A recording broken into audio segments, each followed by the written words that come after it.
Let's get started. As people come in, just try not to make too much commotion. Grab your coffee and sit down. So thanks everybody for coming.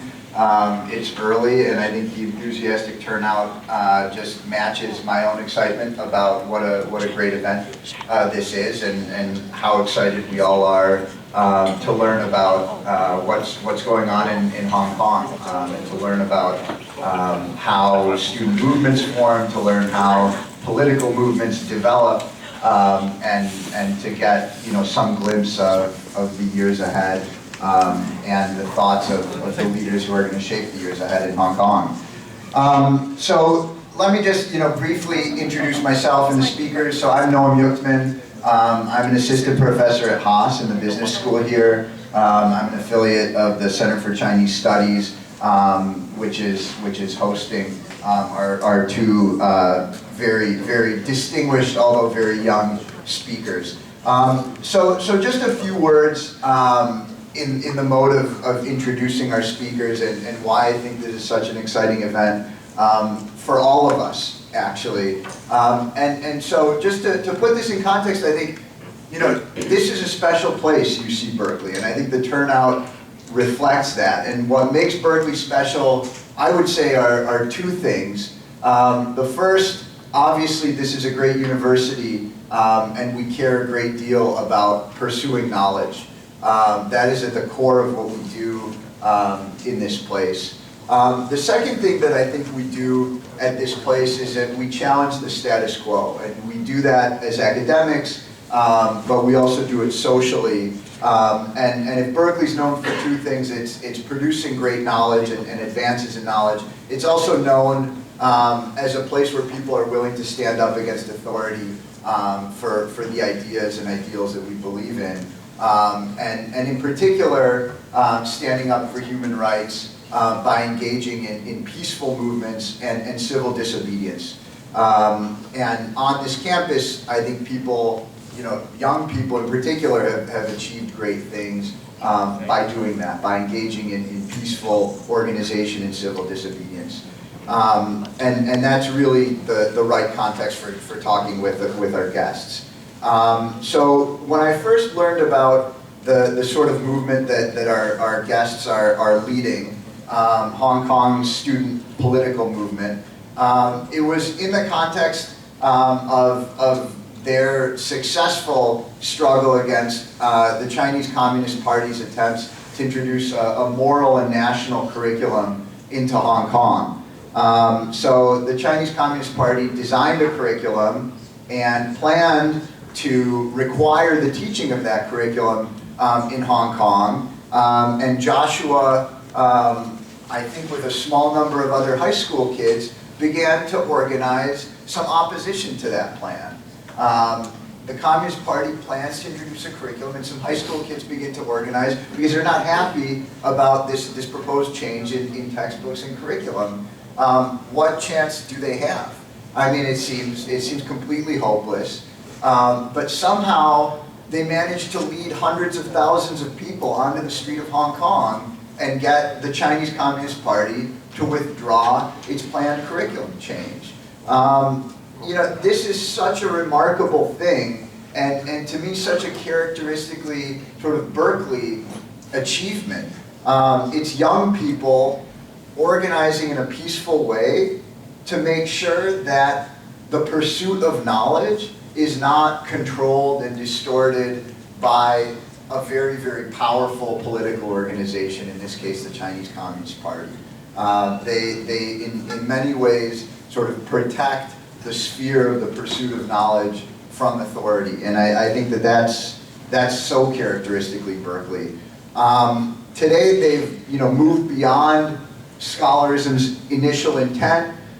They've begun organizing along with other students and other groups within Hong Kong society to try to protect a broader set of political rights for Hong Kong's people, and to establish new rights formally. And we get to learn a little bit about that process and where they see things going. So without further discussion, I just want to say I think we're very, very lucky to have two leaders of Hong Kong's student movement and more broadly Hong Kong's movement for political rights. Joshua Wong, the founder of Scholarism, Nathan Law, former Secretary General of the Hong Kong Federation of Students.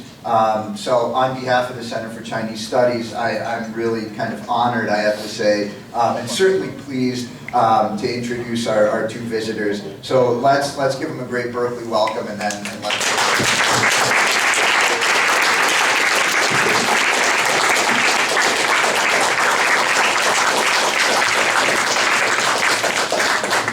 Hello everyone, I'm Nathan, and Joshua and we both were the student organizers in the Brown movement, and we are going to talk a little bit about the movement and a story about Hong Kong's democracy. And to be honest, I didn't expect so many people coming, because I thought like the bio clock of university students won't work at 8:30, and like it is very good to see all of you.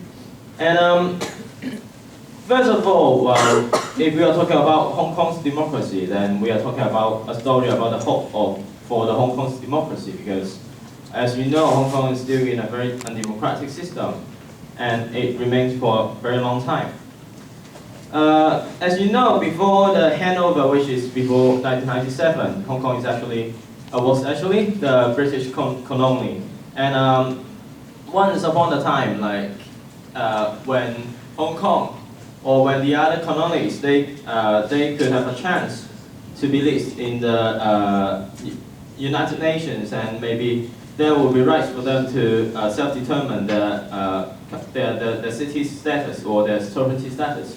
But in 1971, actually the Chinese government forced UN to cancel Hong Kong from the list of colony China, and China did it, and then it starts the process of handover. And then during the discussion of Hong Kong's sovereignty status in 1980s, actually there's no room for Hong Kong's participation. Basically, it was only determined by Chinese government and British government, and there was a very famous theory called there is it is not a three-legged stool, which means that there's only two seats in the table. There's no third seat for the Hong Kong government. And after the discussion or the negotiation between between China and the British government, the Sino-British Joint Declaration was signed in 1984, and still there was no participation from the Hong Kong people. And in the Sino-British Joint Declaration, it clearly stated that Hong Kong should have the right to select its chief executive, and also have a democratic way to select its legislative council. And it is being promised by the Chinese government and a lot of international community, including USA. They endorse this international treaty based on this fact that Hong Kong should have its democracy in the future, and at least since 2007. Well, in 1997, it is quite a turning point for Hong Kong, because Hong Kong, there was a handover, and Hong Kong, its sovereignty status changed from British government, or changed from Britain to China. And after that, what has promised seems didn't be executed by the Chinese government. In the year of 2012, the election of a chief executive is very close one. There is only 1,200 people election committee electing the chief executive, and basically the Communist Party could control the candidates and control who can win in the election. And after 1997, there was actually a turning point for Hong Kong civic society, which is in 2003. Before 1997, we thought that after the handover, we will have democracy and we will have a more free and more just society. But the truth is not is in the opposite. Basically, after 1997, the interference of Chinese government started getting stronger and stronger. And in the year of 2003, there was actually an article that is being pushed by the government, which is called the Article 23, which allows the government, the Hong Kong government, to put anyone who speak anything against the Communist Party in jail. And in 2003, there was a massive rally, and the momentum and the pressure generated by the mass public actually forced the Legislative Council to vote no for the Article 23, and actually we have successfully vetoed the bill in the Legislative Council. But it is a very rare case because the design of the Legislative Council has its massive defeat and massive drawbacks. So that people were saying that 2003, in the year 2003, it may be the start of Hong Kong's civic society, and it was a massive turning point for Hong Kong's society too. And after 1997, it was not only about the problems in politics, but also about all-rounded society. For example, after 1997, the wealth gap and the property problem, it started getting serious and serious. And Hong Kong now is basically the region that has the most or largest wealth gap among all the advanced cities in the world. And also there is a very serious housing problem. As you could see that I intentionally small-sized the picture because people living in Hong Kong, they have very limited space, and that's why the picture is so small, because people living in Hong Kong, they actually live in a very small apartment, and they have only very limited space. And the housing problem of Hong Kong is very serious, and its property is basically the most unbearable one among all the countries, even including it is more unbearable than in New York. So that is very serious, and it makes Hong Kong people they kind of hopeless about buying a property. And also it's about fighting freedom, because before 1997 we always say that although there was no democracy basically, but we still enjoy a certain degree of freedom that is being promised by the British government. But after 1997, the system in Hong Kong seemingly being eroded by the Chinese government, and the Hong Kong government is not doing anything to stop it from being eroded by the Chinese government, because they basically in the same line. And in Hong Kong there are massive fading of freedom, basically. The freedom of speech, the freedom of demonstration, the freedom of press, and the freedom of the others. Basically, there's a massive damage on Hong Kong society, especially for the freedom of press. After 1997, there's been a massive inflow of Chinese money, including buying lots of companies in Hong Kong, including the press company. So a lot of companies were being bought by the Chinese money, and then they somehow turned their side into more pro-Beijing one. And then there's a massive press control in Hong Kong. And I think that's not only the situation in Hong Kong, but all around the world. For example, in Taiwan, in Canada, they face the same problem. And after all, then for the past 20 or 30 years, Hong Kong people has been fighting for democracy. And they thought that there will be at any point, or there will be a point that we could actually get democracy from the mainland China, but all the hopes faded away or even died down when the issue of white paper is coming out in June of 2014. Basically, what the white paper issued by the NPCSC, the National People Congress, Senate Committee, is that Hong Kong people can never enjoy a free election about the chief executive and the legislative councillor. There's only an election in which the Communist Party could control the the candidates and the numbers of candidates, and basically control the results of the election. So that after the white paper was issued, there was a very massive anger in Hong Kong, and it basically triggered the massive protests following. So in the Brown movement, maybe a lot of people are saying that, especially for the pro-Beijing camp, it is a separatism movement, or it was like colored revolution to overturn Chinese Communist Party. Maybe some participants, they have the thoughts like this, but it was actually a movement that safeguarded high autonomy in Hong Kong. So we started with a student boycott or student strike. I don't know whether any one of you are familiar with the movement, so I will just briefly talk about it, and then we'll focus on the things happening after the movement.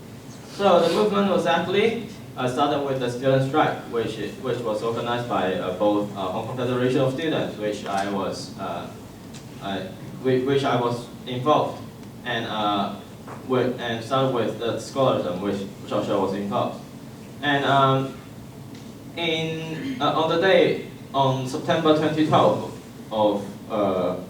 September 22nd in 2014, there was actually a massive student strike in CUHK because following the advocacy of Hong Kong Federation of Students and following the discontents and the sentiments generated by the white paper, a lot of students were very angry about the situation of Hong Kong and also the white paper, so that we tried to do something to respond to it, so that we organized a student strike, and there was 13,000 students in total attending this strike, and that was a massive number. And then after 5 days of class boycott, actually we escalated our actions because we gained no response from the government.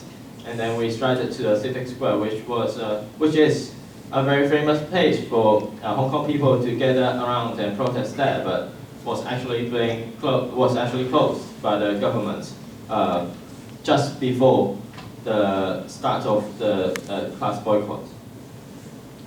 And then after that, the government responded with 87 cans of tear gas, and it basically triggered the Red movement and the public anger, so that those are police brutality in the movement, and those were still not being solved and not being solved by now. Like if it was happening in America, maybe they would get pension, or maybe there are compensation. I don't know, but those cases there was no investigation and basically not even any compensation to anyone who is being hurt in the movement.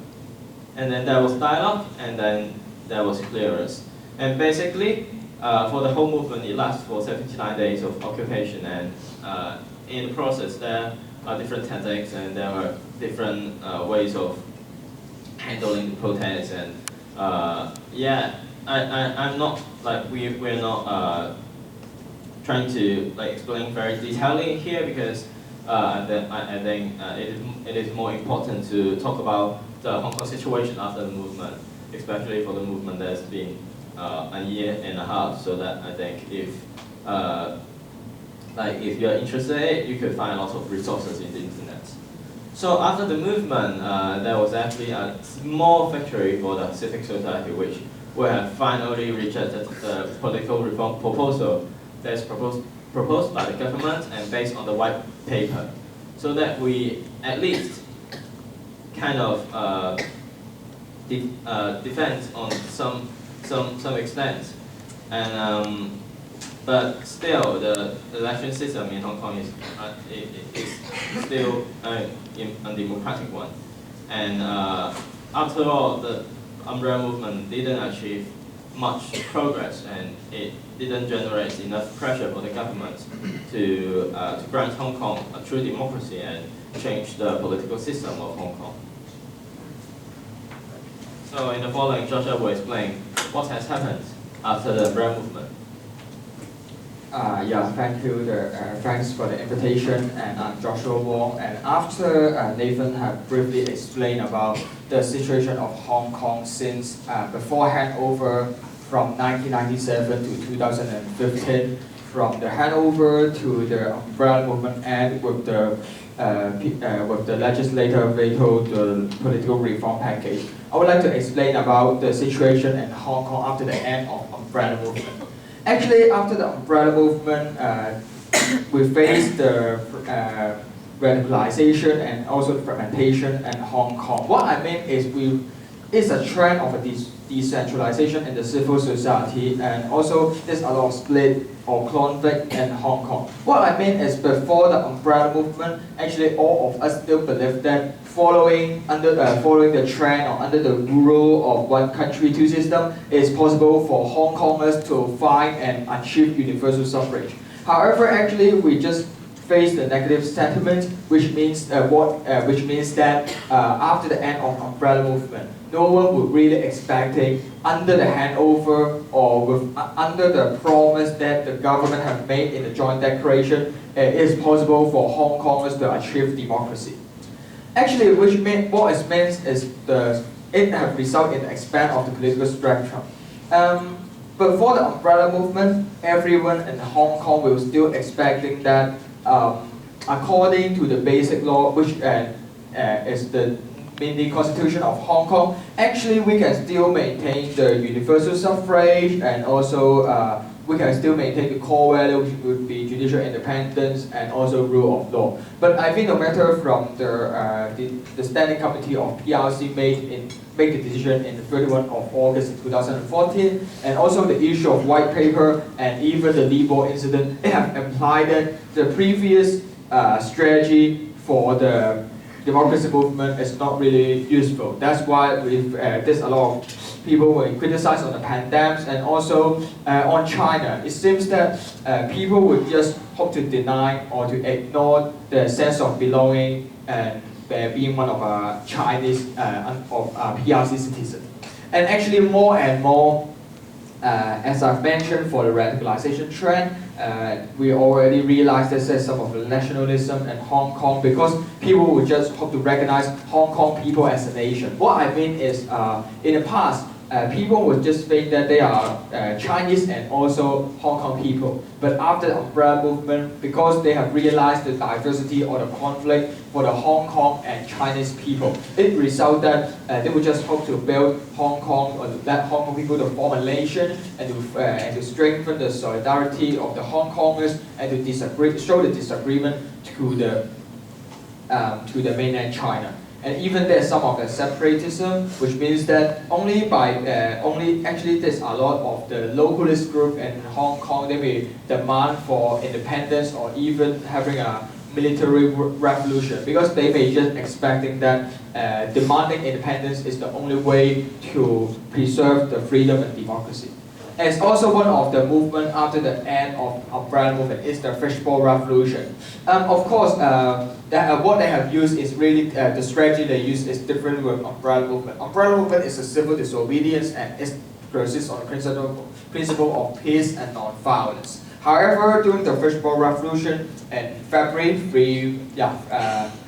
2 months ago, actually the activists or the young people would just come to the street and to throw the brakes, beat the police, and even burn the rubbish bin or burn the taxi. Which means that no matter a lot of the majority of Hong Kongers may not agree with their strategy to use because it have really out of the bottom line and actually it have really contradicted to the principle of non-violence. But actually quite a lot of Hong Kongers, nearly half of the Hong Kongers referred to the survey conducted by some of the university have claimed that actually nearly half of the Hong Kongers, even they are not supported, but they still understand that the most important or the reason for generating this kind of strike is because of the young people can't see future under one country, two system. What I mean is actually as less people believe in non-violence resistance, and its people is tired for rally and demonstration.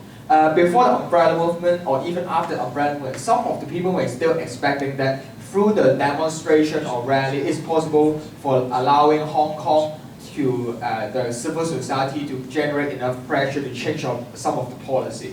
But I think after the umbrella movement, even we have occupied for 79 days, the problem that we face is we gain international community concern and also will raise the political awareness, especially for the new generation. But in the political system, actually we haven't changed anything before and after umbrella movement. Is also thousands and 200 provincial elites get the chance to vote in election. And actually is we face the uprise of the violence resistance. No matter what I mentioned, the Hong Kong conflict, we have named as the Fishbowl Revolution by foreign media, and actually the election result of Edward Leung, he is one of the local students, and he gained around 15% of votes in the legislative council election, which means that maybe a few years ago we may think that it's just a minority group of people in Hong Kong would demand for independence or having the radicalization movement. But actually, after the end of umbrella movement, because none of the people in Hong Kong can see the faith of or chance of achieving democracy under the rule of PRC, and then we just demand for independence. Actually, what we mean is no matter we agree or disagree with this kind of trend or strategy used by the pandemics or localists, actually the things that we realize is after the end of umbrella movement, actually we have Hong Kongers have fight for democracy more than 30 years already, since 18th century. But the problem is, no matter before the handover, we have been kicked out from the list of colonies in the United Nations. Even they have, because of the demand of PRC, and in the 18th century, we can't get any participation and involvement in the future negotiation of Hong Kong. It is quite odd or it is unreasonable to reject Hong Kongers or Hong Kong people to involve in the Hong Kong future negotiation. And after the handover, we face the core value being eroded, freedom of press, freedom of speech, and also what we believe in human rights seems to think is moving backward, no matter in mainland and Hong Kong under the rule of President Xi. And if we're still expecting fully rely on the trend or the current system, actually it's hard for us to get any breakthrough or change the current system. So actually, after the umbrella movement in 2015, a lot of the young activists in Hong Kong may just realize the importance to find the next goal to replace the previous strategy. What I mean is, instead of just demanding universal suffrage, it's necessary to demand or ask for self-determination. Self-determination means that what people worry about is the end and the expiry date of Joint Declaration. Joint Declaration can apply from 1997 to 2047. And if we still have one country, two systems exist in name only, but what will be the situation for Hong Kong after the expiry date and the end of Joint Declaration? In the worst case, one country, two system may change to one country, one system. And actually, if we can't get any chance to determine the future of Hong Kong in the last century, because we're quite passive and fully controlled, or actually this decision is just made by Beijing and British government. In this century, we won't hope to make the same mistake, and actually we believe that people should be the master of the country and sovereignty of the people. What we hope is through a referendum to decide the constitution and also sovereignty of Hong Kong after 2047 in the future, which means that instead of expecting then how the Communist Party of China would determine the future of Hong Kong, it would be the best or the only demand for us would be hope to let Hong Kongers to determine the future of Hong Kong. And actually it's also one of the reasons for us to form the political party Demosisto in Hong Kong. What I mean is, in the previous day, no matter the anti-national education movement or the umbrella movement, we were just expecting that through a large-scale or the massive civil disobedience or direct action will occupy for 10 days or 79 days, we can successfully achieve universal suffrage and let Hong Kongers to get back democracy and freedom. However, the only reflection for us is after the end of umbrella movement, after the end of the political reform discussion in 2015. Actually, if we hope to demand self-determination, a student activist group is not really capable to bear the whole of the responsibility to push forward the political agenda of self-determination movement, because it is really a long-term movement from 2016 to 2047. So if a student activist group is not capable for us to push forward the political agenda in the future, we just try to form Demosisto, the political party, with some of the student activists and also scholars, social worker, and teacher that have highly engaged in the civil society.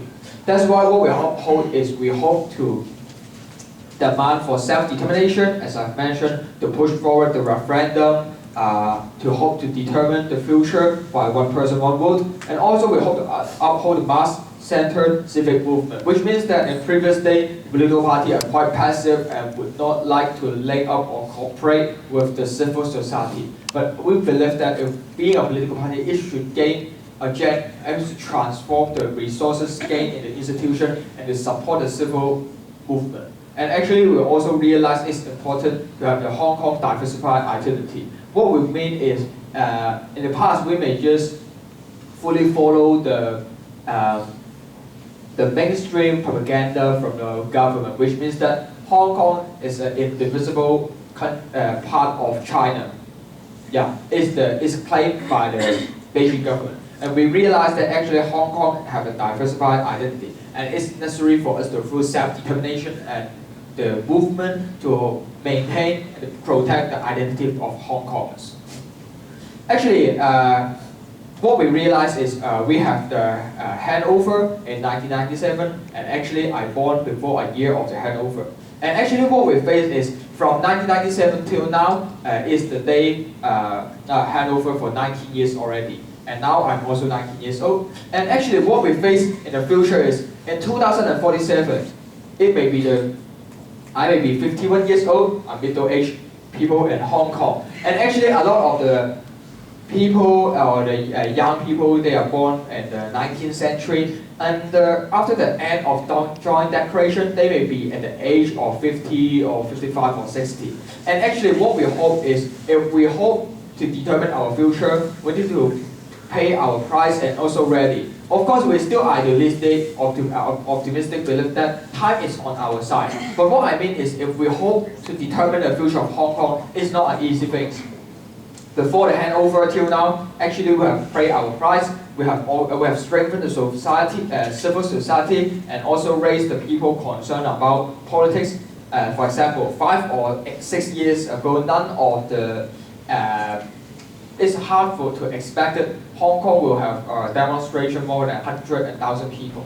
In the previous 5 years, no matter in an anti-national education movement, to the umbrella movement, even to this year, we have realized the change of the civil society in Hong Kong. But it's not enough. If we hope to continue to strike, and it is necessary for us to continue to involve in civil society and through our own way to contribute to the future development of Hong Kong. And at least we just hope that if we still believe that the young people and the new generation to determine the future of ourselves, it's necessary for us to protect the human rights, freedom and democracy, and also rule of law in Hong Kong. And that's why we still hope to commit in the movement. That's the end of our sharing. Thank you.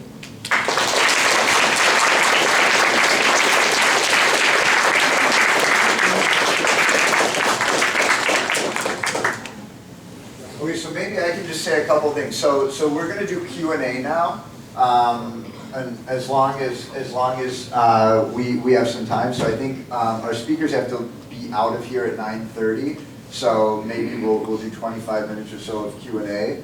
I guess I'll take advantage of having the microphone, and I'll also walk the microphone to people, but I'll ask the first question.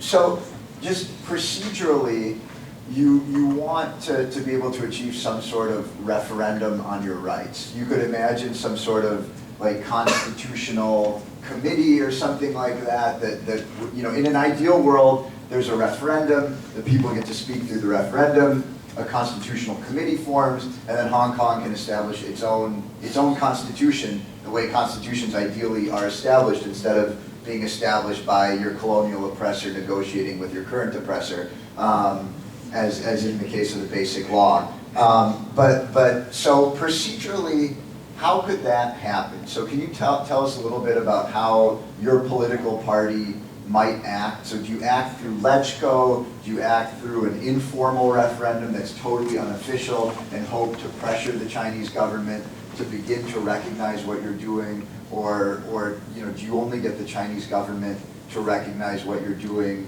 through action on the streets?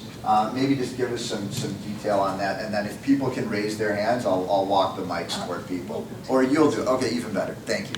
And if you could stand up a bit. Okay. What I mean is, if you ask about of our ultimate goal or ultimate mission for us is to achieve self-determination and let us to, through referendum, to decide the sovereignty of Hong Kong after 2047. So it's the ultimate goal. So what is the short and the mid-term goal for us? What I mean is, it's necessary for us to have a clear roadmap towards the ultimate goal. If we just demand self-determination without any strategy, actually it's hard to finally increase our possibility to achieve the democracy and freedom through self-determination.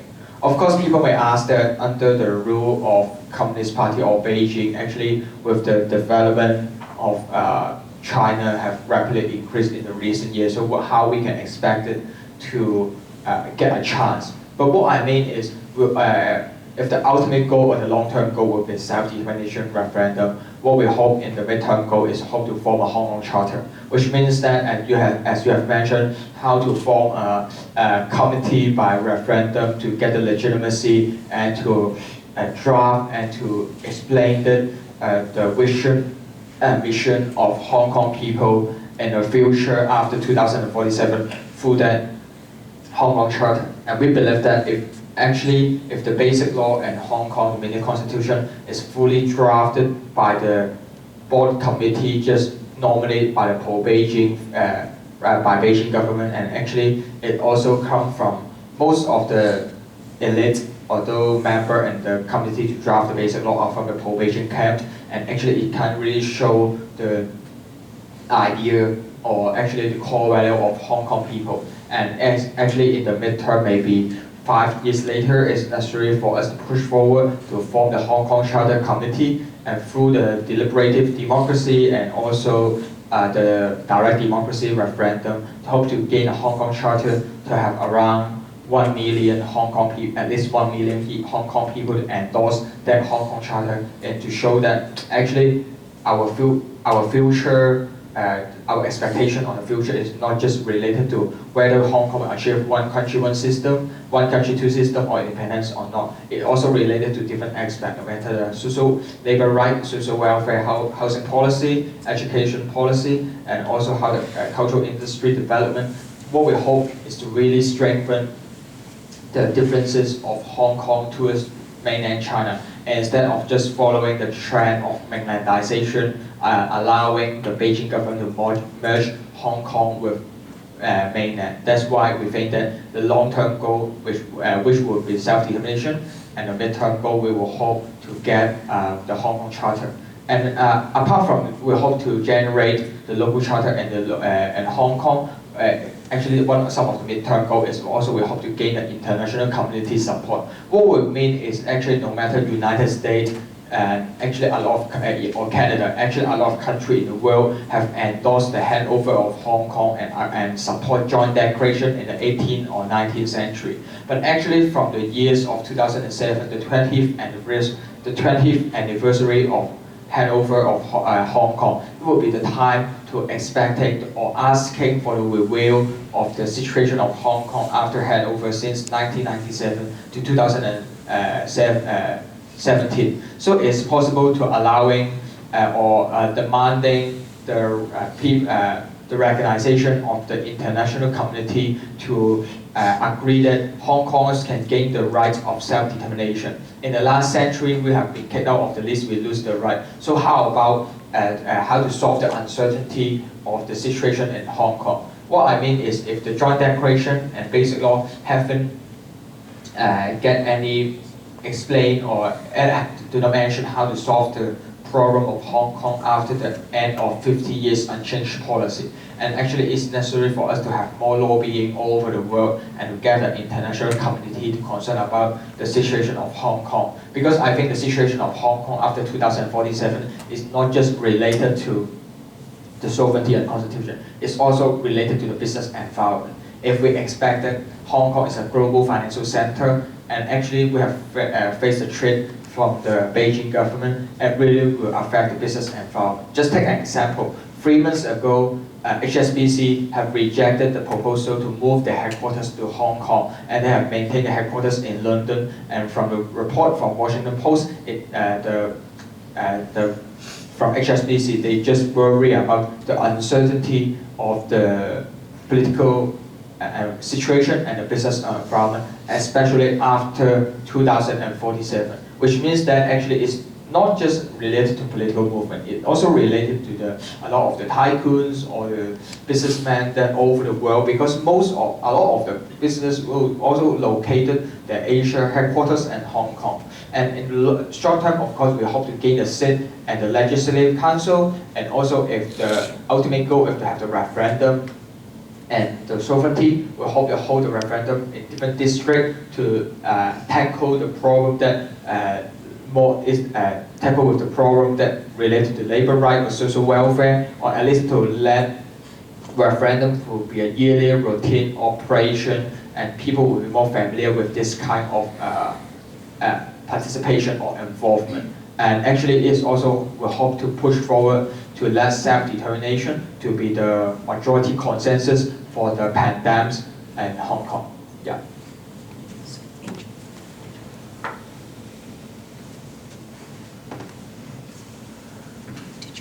Hi, my name is Michelle Phillips. I'm a PhD student in sociology here at Berkeley.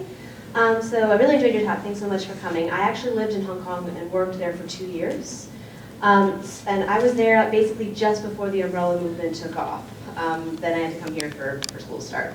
I was going to say the umbrella movement took off in September. I had to be here in August. But I had a question about some of the things I was hearing before I left, and that actually doesn't relate to the business world that you were just talking about. A lot of the statements from businesses in Hong Kong actually were discouraging a lot of the protests that were coming out, saying it was bad for business.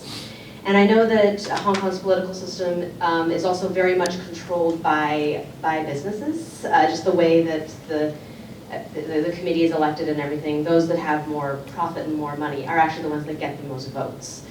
But given that, and given how much they were sort of opposing, say, the political movement, just calling it bad for business, do you think that the large businesses in Hong Kong or even local businesses could be convinced to be on your side, or do you think that's going to be another big obstacle for you to have to overcome, basically having to fight both CCP and large businesses in Hong Kong?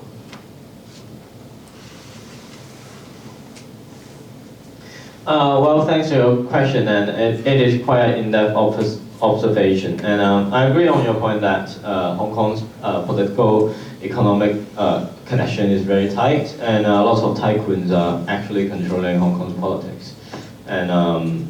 And I agree that a lot of Hong Kong local business, even it is small one, that they don't really want there is any political instability of Hong Kong because they think that it may damage their business. And it is quite a hurdle that we have to overcome because, as you know, there's two poles supporting China's regime's legitimacy. The first one is nationalism, and the second one is economic benefits.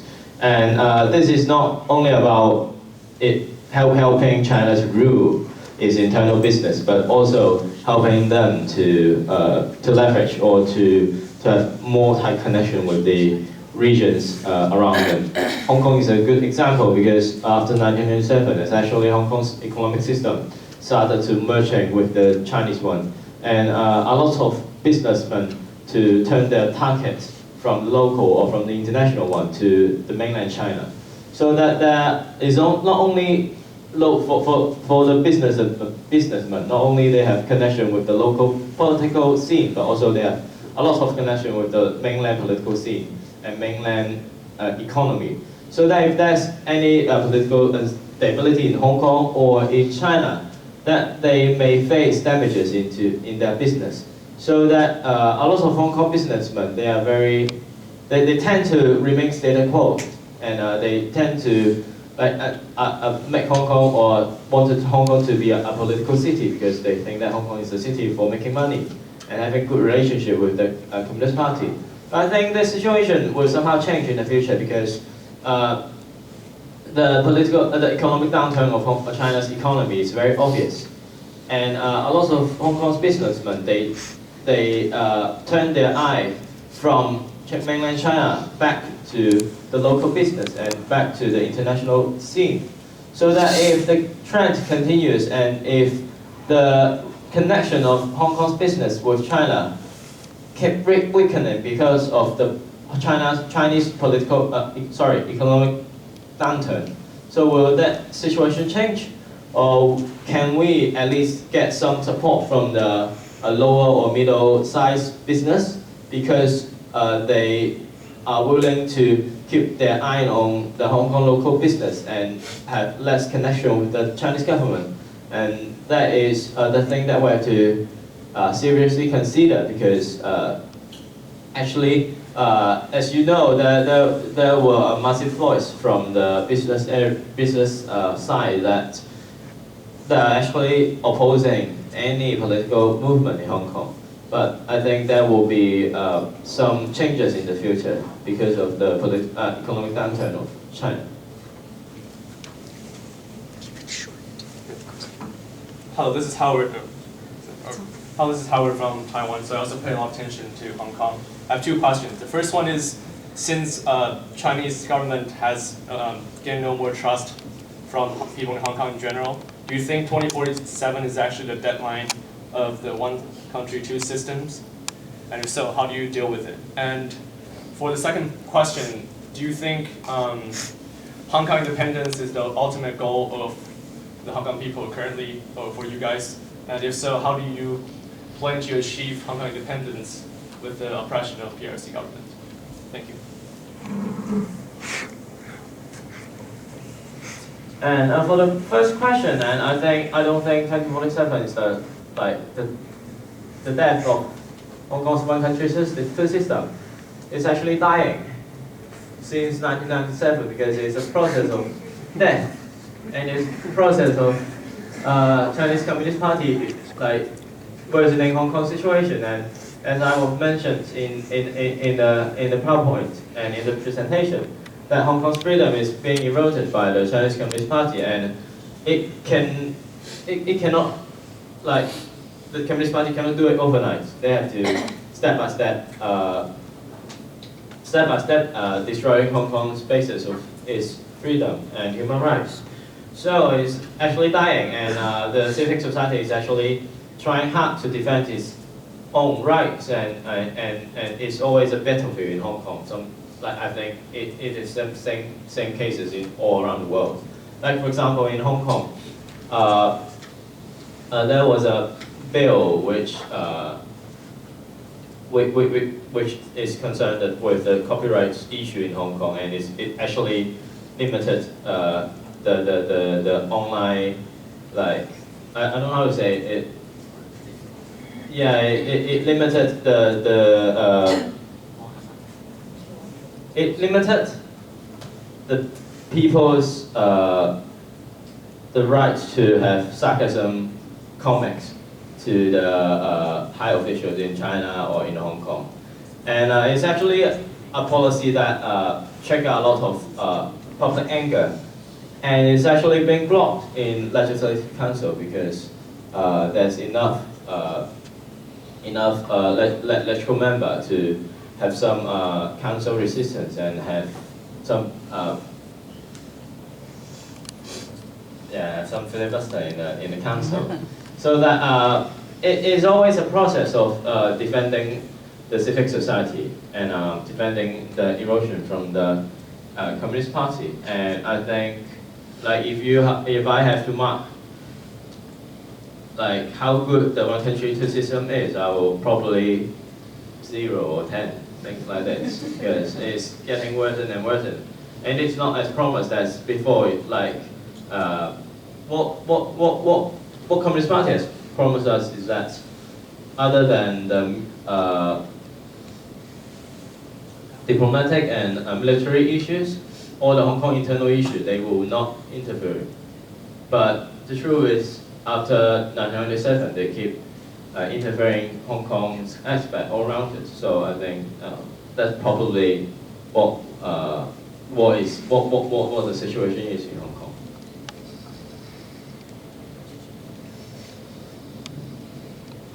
Well, I think for the second question, I think the basis of Hong Kong's the soil of Hong Kong's independence is not that strong for now, because we haven't experienced the same process or similar process or things like happened in Taiwan in the 20th century, that we experience a lot of common painful and a lot of collective history, because Hong Kong is an immigration city. But I think that what we are doing is actually related to building that soil, because we uphold Hong Kong's identity, we uphold Hong Kong's uniqueness, and we want Hong Kong people to recognize themselves as Hong Kong people, and we want them to feel comfortable living here and see and treat it as their home and nowhere else. So that I think for people talking about self-determination and for people talking about independence, they're actually in the very beginning or in this stage, they're actually doing similar things in terms of raising people's attention about Hong Kong and raising people their identity of Hong Kong. And it is a very tough thing to do, and it is not being done for the past, because a lot of people, they think that Hong Kong is just an economic city and they don't really have any connection with it. And whenever Hong Kong face any difficulties, for example in the handover or after the Tiananmen massacre, people intended to immigrate instead of staying in Hong Kong and resist. So that I think the Brown movement is quite a turning point of Hong Kong in terms of its identity, in terms of its the sense of belonging of Hong Kong people, and that's what we are keep doing this and trying to trying to make Hong Kong, make more people to recognize themselves as Hong Kong people and love this place, and maybe to devote themselves in defending this place. Good morning. My name is Gustavo. I'm a PhD student in geography here. I was also a labor union organizer with our registered union here from 2010-2013 when we had Occupy Cal, Occupy Oakland, which was also involved. I want to thank Joshua and Nathan for coming here to give us this presentation. I want to thank the organizer of the event and then CCS for hosting it. And I want to make two invitations, really. The first is for us all to do some honest self-criticism about this event. This is a very academic setting. This is a very academic presentation, and we are a very academic audience. And it's unfortunate that we do not have the time with you here to have a more political conversation about the tactics, about the strategies of how to connect student movement with movements for democratization more broadly, with movements against police brutality, with movements that really have a class character. And our struggle here during the Occupy movement, Berkeley was a very major part of that. A lot of us live in Oakland, played a very strong part in Occupy Oakland. That was a very important moment for us. And we have still leaders that came back from the 2008 to 2009 occupation of Wheeler Hall. The struggle that we were having here was formative for how strong the Occupy movement was in the Bay Area. And we've had to do a lot of work after 2011, 2012 to understand how we can sustain these movements and grow from just student movement to maintain and to grow as a movement for democratization. Unfortunately, we do not have the time, and we do not have a lot of the key people that would have been great to have this conversation with you. So my first invitation is for us to reflect on this fact. And my second invitation then is for you to come back another time specifically to meet with social movement people so that we can have these conversations. Thank you very much.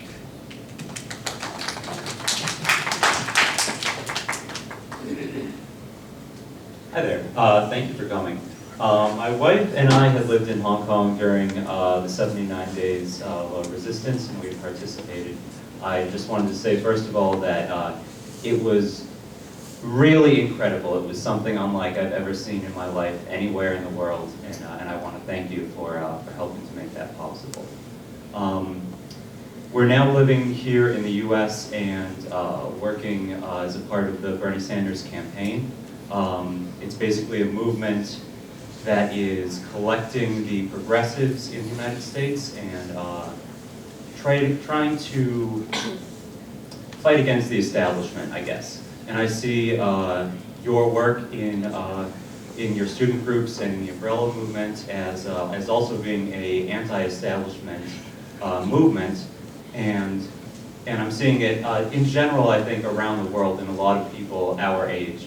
So I was just wondering if you could comment on the idea of an anti-establishment movement and whether or not you've been paying attention to the Bernie Sanders campaign and what you might be learning or gaining from that.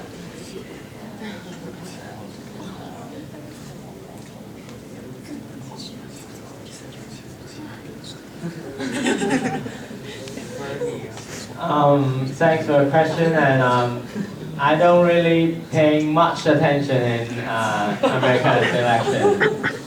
I didn't know that Trump is not good, and Hillary most probably should win.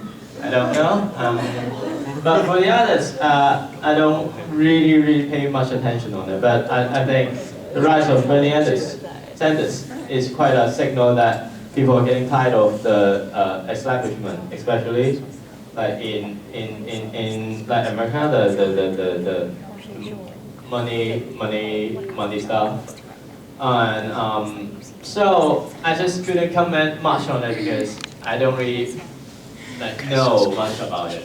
So that is my apology.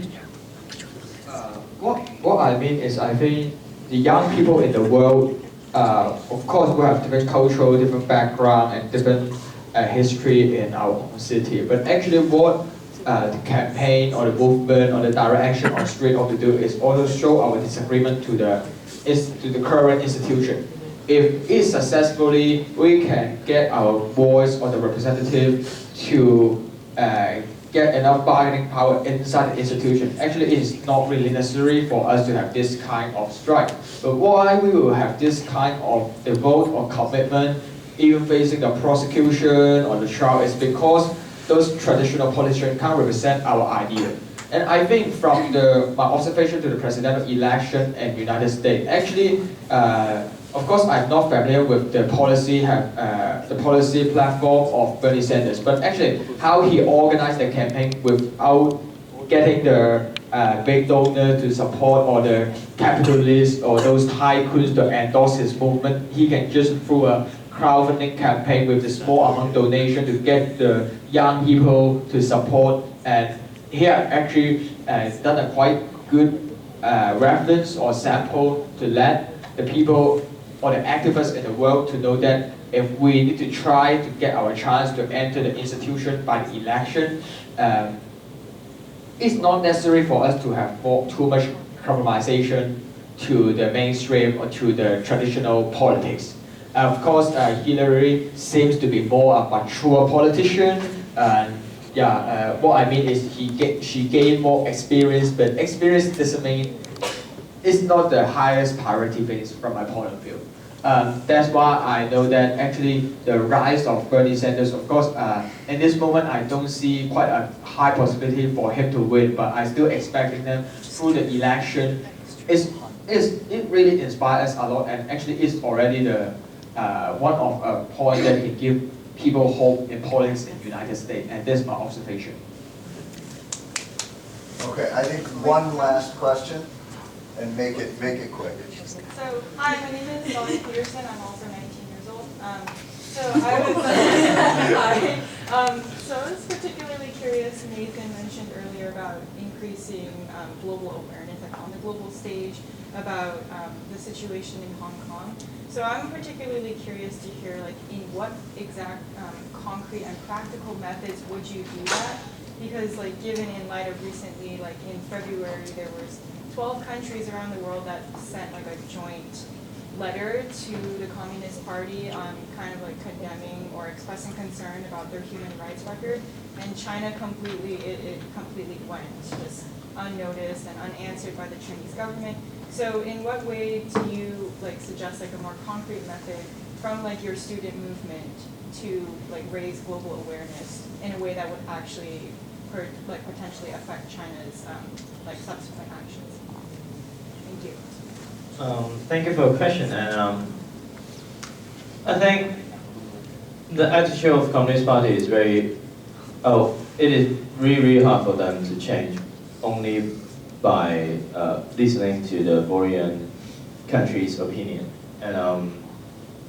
and these are, and there must be massive political changes in China in order for them to recognize this kind of opinion from the other countries. And like for me, what I'll do is trying to spread this information with the institution, the governmental institution. And for example, I've attended to a Canadian Parliament hearing about the foreign affairs. Although, like as you have mentioned, the Communist Party doesn't care it in this stage, but it's actually spreading an information to the foreign Hong Kong people or to the foreign Chinese that there are people doing this kind of work, and actually the support from the foreign Hong Kongese is very important because first of all they have right to vote sometimes, and they could, if they could, like Taiwanese people, they could organize some groups of like traveling group to Hong Kong for the election, then it may be a force for them to generate a momentum to encourage the local people to vote. And I think that is important. And the second one is that for the foreign Hong Kong people community, they actually have a lot of resources in terms of the money one or in terms of human resources. And they could actually contribute to Hong Kong's movement if we have a good connection with them. So that I think, on the one hand, of course, the international pressure to the Chinese government, it is important, but we both know that it is very unlikely the Chinese government will change its attitude because of it. But on the other hand, it's actually spreading a message to not only Hong Kong people actually, but for the foreign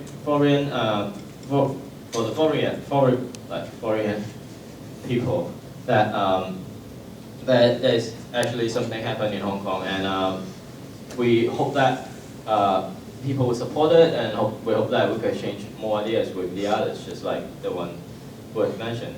Is actually we should have talk more with the activists here, and I think that's really a good opinion. Then we'll try to look at it, whether there's any possibility of doing this. Okay, so let's close by thanking Nathan and Joshua again.